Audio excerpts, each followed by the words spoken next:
Quand je fais des séminaires, je parle énormément du mentoring.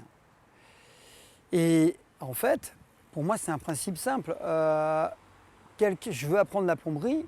Premier truc que je vais faire, je vais taper sur Internet quelle est la plus grosse boîte de plomberie. Après, je vais voir s'il y a une école de plomberie, quelle est la mieux référencée. Et je vais apprendre à l'école de plomberie qui est la mieux référencée. Je vais apprendre de Penchak. Qu'est-ce que j'ai fait? J'ai été voir le professeur qui était le plus connu dans le milieu à Paris. En athlétisme, j'étais à l'INSEP, j'ai eu les meilleurs entraîneurs. En PNL, pareil, j'ai cherché quels étaient les plus compétents. Après, j'ai acheté les bouquins d'Anthony Robbins, j'ai beaucoup lu énormément. Je me suis perfectionné, mais c'est quoi? Qu'est-ce qu'on fait? On va voir les meilleurs. Et en fait, de nos jours, ce qui est formidable, ce qu'il n'y avait pas de mon temps, moi j'allais à la bibliothèque municipale pour aller apprendre la musculation.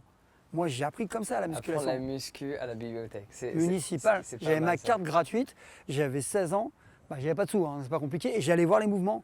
J'ai appris que des élastiques. Pour ça, des fois, c'est vrai que je suis un côté provocateur, c'est que moi je suis dans un autre monde par rapport à ça, c'est que de nos jours on parle des élastiques. Moi, mon premier bouquin sur les élastiques, c'est un monsieur qui s'appelle Marcel Arouet, 1974, un vieux bouquin jaune avec des pages, ça n'existe même plus des pages comme ça. Je les tournais, il y avait des élastiques. De nos jours, quand je fais une vidéo sur les élastiques, on me dit ça, qu'est-ce qu'il a encore inventé pour vendre? Mais non, moi je les pratiquais en 74 élastiques. Ce bouquin, je l'avais acheté, il ne coûtait rien du tout. Mais c'est pour dire, à la bibliothèque municipale, j'apprenais la musculation, la biomécanique. J'ai appris à 16 ans pour être plus performant. Donc en fait, je me dis, on peut, et de nos jours avec Internet, avec YouTube, on peut tout apprendre, même à changer une bougie. On peut tout apprendre, quoi. Mais c'est génial. Les gens ils se disent, mais oui, moi j'ai pas le temps, c'est compliqué. Mais tu as accès à tout. Simplement, il faut bouger tes fesses. Il faut arrêter de trouver des excuses. Bah oui, procrastine, je trouve ça c'est super intéressant parce qu'en fait tout ce que tu exprimes, tous ces exemples de ta vie, en fait, ils sont reliés sur trouver une solution et arrêter de se plaindre, en gros, de plaindre de son sort, de où je suis né, de j'ai pas d'argent.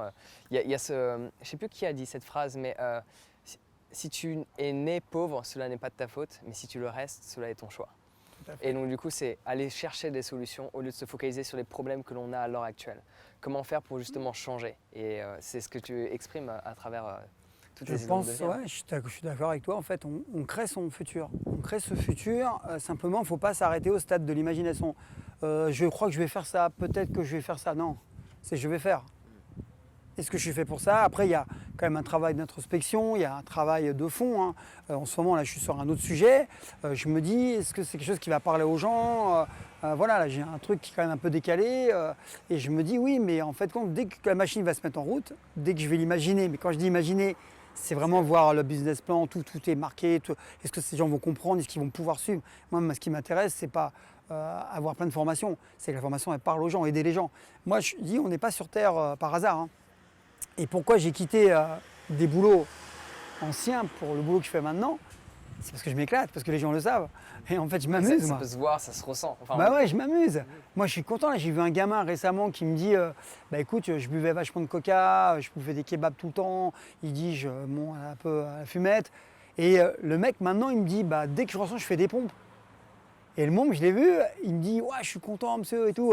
Bon, il y a un décalage de génération, mais je suis content. Ce môme-là, au moins, même si ça dure un an, il s'est rendu compte que s'il continuait comme ça, c'est pas terrible. Moi, j'ai aidé quelqu'un, ça m'a marqué à vie. C'est quelqu'un que j'ai rencontré qui était brûlé. Je dis souvent cet exemple parce que c'est l'exemple le plus marquant dans ma carrière. Quelqu'un, il y a 5-6 ans de ça, c'était à Montreuil, pas loin d'ici, quelqu'un qui était brûlé d'ici au pied. 3e degré. Et donc elle était avec un monsieur qui était très désagréable avec elle, très désagréable parce qu'en fait, il partait du principe, tu as de la chance d'être avec moi. Voilà, okay. Donc c'est violent. Ouais. Avec un petit garçon qui avait 5 ans, qui était au Penchak avec moi, et puis ce garçon était maigre, il n'était pas sûr de lui, ça allait pas, il était trop introverti. Et je lui dis, mais écoute, tu détends-toi, fais des choses. Et puis j'ai vu que, non, parce que le papa, en fait, il le rabaissait, il était tout petit, il était maigre, on ne fera rien de toi, il faisait ce qu'il faisait avec sa femme. Et puis un jour, la dame, elle est venue et je ne l'ai pas vue qu'elle a été brûlée en fait, parce qu'elle était cachée avec les vêtements. Et elle m'a dit, vous êtes gentil avec mon fils, c'est bien et tout. Elle me dit, écoutez, je peux vous parler et tout. Elle me dit, voilà. Elle m'a ouvert, elle m'a dit, je suis brûlée complètement. Elle dit, on ne veut plus de moi. Donc le dermatologue m'a dit, j'ai fait le job. Et le kiné a dit, moi, je ne peux rien faire. Je lui ai dit, ah bon, on ne peut rien faire. Ça, c'est un truc que j'accepte pas. C'est pas possible. Ce mot-là, c'est pas possible. Ça, c'est un truc. Il y a une solution. Il y a une solution. Faut la trouver. Elle est je l'ai pas encore trouvée. Soit ailleurs, soit elle n'est pas encore créée, mais il y en a une. Évidemment. Et donc je lui ai dit, ouais, qu'est-ce que vous attendez de moi? Elle dit que vous me permettiez de me peigner normalement. En fait, elle ne pouvait pas faire ce geste-là, se peigner. Parce que ça l'attirait, la peau était dans un état catastrophique. Je lui ai dit, moi, je relève le challenge. Sauf que, encore une fois, moi, je ne suis pas du milieu médical. Je me suis renseigné. J'ai la chance qu'il y avait beaucoup de gens dans le milieu médical. Et je lui ai dit, qu'est-ce que je peux faire? Elle me dit, tu peux tout faire. Simplement, dès qu'il y a douleur, il il y a l'arme qui se met en route, tu vas doucement. Parce que, attention, ça risque de la bloquer psychologiquement. Mais physiquement, il n'y a rien à craindre. Il m'a dit la peau élastique, c'est juste psychologique. Je travaille avec l'hypnose, je travaille avec plein de techniques. Donc 5h du matin, 6h du matin, on allait à Montreuil, elle m'attendait devant la porte l'hiver. Mental, hein. 3 fois par semaine, je l'ai coachée. Véridique. Au bout de 6 mois, elle faisait le grand écart. Elle touchait les mains derrière. Mieux que moi, j'y arrive pas avec mes muscles. Elle touchait les mains. Après, elle m'a dit, est-ce que je peux maigrir? Bien sûr, tu peux prendre du muscle, tu peux maigrir, tu ne peux pas grandir par contre. C'est tout ce que je ne peux pas faire avec toi. Et elle m'a dit, ah ouais? Elle a commencé à changer son apparence corporelle, elle a pris confiance en elle. Je lui répétais tout le temps, tu as quelque chose effectivement qui t'handicape, mais c'est toi ton problème. C'est toi qui dis que c'est moi, je t'ai jamais rien dit. Hein. Et puis ton mari te dit qu'on s'en fout de ton bonhomme. Ouais. Et j'ai commencé à lui dire, ton bonhomme, il ne te respecte pas, il ne respecte pas ton gamin. C'est pas un papa, c'est pas un mari. Elle m'a dit, ça veut dire quoi? Il n'est pas pour toi, tu mérites mieux. Ouais. Et on a commencé à bosser là-dessus. Son gamin, je l'ai pris en main. Qu'est-ce que j'ai fait? J'ai fait des épreuves, j'ai organisé des épreuves en fait qui le mettaient en valeur, donc sur l'agilité, sur la rapidité, sur la légèreté. Et donc de ce fait, il a gagné. J'ai un peu joué avec le groupe et il s'est rendu compte qu'il était moins fort, mais qu'il était plus rapide, plus agile. Et donc avec le Pencheck, il y a plein de jeux pour les enfants qui sont possibles avec le respect martial. Et du coup, il a pris confiance. Je l'ai fait gagner des petites compétitions. Et du coup, médaille. Et j'ai dit à son père, j'ai coincé son papa. C'est bizarre, hein, mais c'est la psychologie humaine. Je lui dis, mais tu peux venir voir ton fils? Il me dit, je n'ai pas que ça à faire. Je ne t'intéresse pas à ton fils? Je vais lui remettre une médaille devant tout le monde, ne t'intéresse pas à ton fils? Waouh! Voilà. J'ai dit à la dame, je lui dis, c'est pas un mari, c'est pas un papa ça. Ouais, parce qu'après, c'est de la violence psychologique et ça. Bien sûr, ça et en fait, si vous voulez, c'est être dominant, mais dominer de manière malsaine et faire un peu ce qu'il veut, quoi. Et donc le gamin, il a pris confiance sur l'année. La maman, elle a plus que pris confiance parce qu'elle a dégagé le bonhomme. Elle est repartie faire sa vie dans le sud de la France, c'est la plus heureuse des femmes, elle continue à faire du fitness et tout. Donc vous savez, on est parti d'une situation catastrophique où il y avait un couple qui allait mal, un enfant qui allait mal, le môme il est épanoui, pareil, il s'est mis à grandir d'un seul coup. Rien que pour ça, il s'est mis à grandir parce qu'il s'est rendu compte qu'il y a des choses qu'il sait faire, d'autres pas. Et j'ai mis l'accent sur ses capacités. Il a réalisé ce qu'il est capable de faire. Et là, sa confiance a été boostée. Voilà. Et tout a commencé à changer parce que en fait, quand on commence à avoir confiance en soi, on se comporte différemment avec les autres. Et là, à ce moment-là, on crée cette chance parce que du coup, les interactions commencent à arriver de plus en plus rapidement. Et les gens les gamins se comportaient différemment avec lui puisque c'est devenu le petit champion qui pouvait gagner aussi. Et en fait, je lui dis, tu sais, il y a des lanceurs de poids très gros et puis il y a les sauteurs en hauteur. Un lanceur de poids ne sautera pas la barre et puis le lanceur de javelot, il ne pourra pas lancer le poids comme toi. Et on est tous faits pour quelque chose. Et une fois que tu as identifié ce pourquoi tu es fait, ta vie, ça y est, ça avance. Et à partir du moment aussi où tu te focalises sur cette capacité. Parce que le problème du système éducatif à l'heure actuelle, c'est qu'on dit qu'il faut être bon partout. Alors que non, il faut cibler en quoi tu es extrêmement bon. C'est ça. Passer beaucoup de temps là-dessus.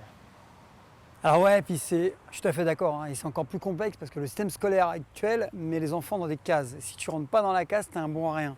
Et en fait, pour fréquenter beaucoup de chefs d'entreprise, beaucoup de gens qui se réalisent, beaucoup d'artistes, beaucoup de comédiens, beaucoup de chanteurs, de tout niveau qui se réalisent. Hein. Alors quand je dis réussir, c'est pas financièrement. Hein. C'est réussir sa vie, être aligné avec ses valeurs, réussir sa vie aussi financière, pourquoi pas. Hein. Mais c'est vraiment être aligné avec ce qu'on veut faire, être heureux en se levant le matin.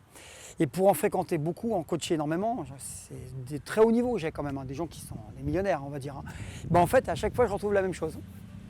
Chaque fois, c'est des gens en fait qui aiment ce qu'ils font, et c'est la plupart, 90% des gens que je coach n'ont pas fait d'études, ne sont pas plus que niveau bac. Ça veut tout dire. Par contre, j'ai beaucoup de gens qui ont fait Sciences Po, des énarques qui sont malheureux. Parce que le système scolaire te met dans une case pour te soumettre un petit peu, pour que tu sois bien gentil. Et ils n'aiment pas les rebelles, ils n'aiment pas tout ça. Et moi, je me marre quand j'ai des gars qui étaient dyslexiques, qui écrivent des bouquins. J'en ai un, moi. J'ai un type, on m'a dit, de toute façon, tu ne feras jamais rien de ta vie, tu es un bon à rien. Le mec, il a une entreprise avec 5000 personnes. J'ai un copain qui était à la tête d'une société qui est connue de 10 000 personnes. Le mec, il a que le bac. Ouais. Et ils ont le mental. Oui, par contre, c'est des gens qui sont furieux. Ouais. Ah oui, c'est furieux. Parce qu'ils ont développé des choses. Quand je vois des gens qui ont un handicap sérieux et qui ont trouvé des moyens de s'en sortir et qui ont créé des choses, c'est formidable. Quand on voit un mec qui traverse la Manche sans bras et sans jambes, non mais ça paraît incroyable, vous voyez qui je veux dire. Tu vois qui je veux dire, le mec, mais comme ça. Ou ceux qui font du violon sans main, ou du piano sans main. Ils sont adaptés, ils sont adaptés. Bien sûr, ça veut dire qu'on peut tout faire. Simplement, il faut agir. Et les gens ont peur d'agir parce que l'échec, c'est mal vu en France. Ouais. Alors pour moi, l'échec, c'est une opportunité. Si tu n'échoues pas, tu n'essaies même pas. Exactement. On est tout à fait d'accord. Et tu ne peux pas réussir sans échouer. Ouais. Je connais personne, même les plus grands de ce monde, qui n'ont pas échoué avant de réussir.